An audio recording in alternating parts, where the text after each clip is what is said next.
what we call lexical gymnastics. And what that means is, lexical is vocabulary word. So, is to try to figure out the register, whether or not it's appropriate for what you're trying to research. Okay, for example, a lot of the students would enter prompts and the result would either be too sophisticated or too basic, or instead of, it was more wen as opposed to bai hua wen, right? Bai hua wen. And so the students were able to become more responsible for their own learning because suddenly they had to evaluate what register, what level of English is being spit out by the ChatGPT to give to them. And then they started to learn how to recognize what is too much slang, what do these idioms mean, and is this English too academic or not academic enough? And so it really helped with brainstorming and thought stimulation for projects, okay?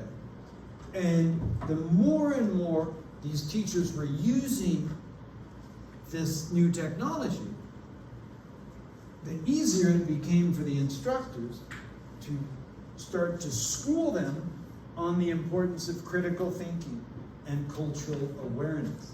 And so the result of where we are right now is that it seems like there's a lot of really good aspects that are coming out of this new technology, because just like the invention of the cell phone and even the internet and even Google Translate, or all of the new apps that we have, we can't stop it. There's no way to stop it. It's kind of like a bus. You know the bus is coming, and you have three choices. You can get out of the way, you can get on the bus, or you can try to stop the bus. And I don't think any of us can stop these new technologies that are coming out. And so I think we should embrace this all as a catalyst for change that we really need. And what I'm discovering and what we're discovering is that it's really useful to have the international students work with the domestic students together when they do these ChatGPT exercises that we're giving. Because one of the main problems a lot of us have is that sometimes many of the Taiwanese students are a little bit more passive than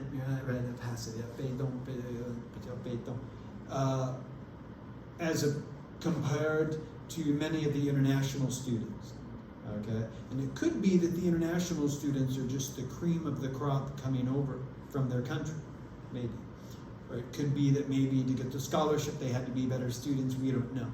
But what we've discovered is that using all this new technology to work together in groups, it's really kind of interesting because the teachers are taking on new roles as opposed to just standing here giving a lecture.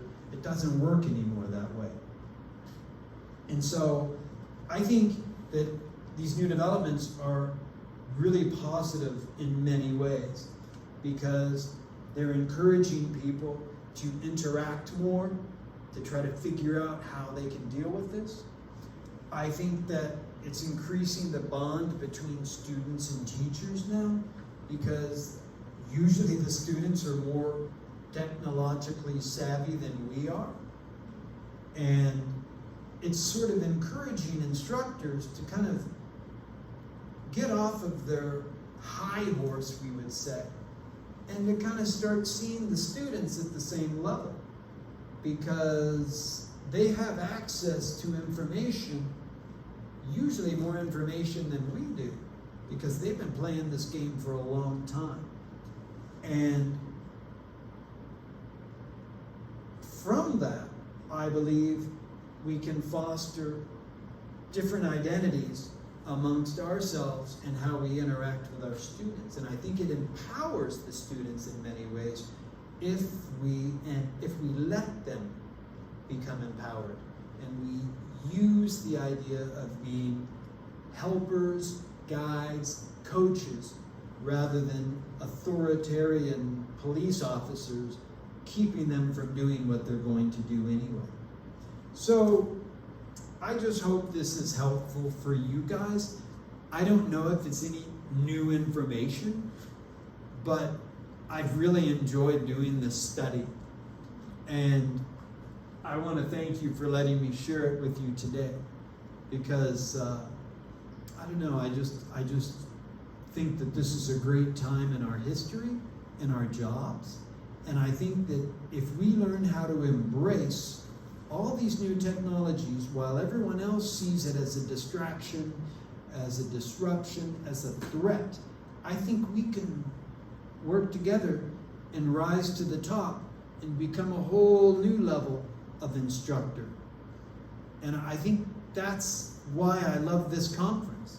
And that's why I appreciate you inviting me here today, because I learned a lot, and I hope you learned something from me, okay? I want to thank you for coming today, and it's been an honor to be here. Thank you very much. Thank you.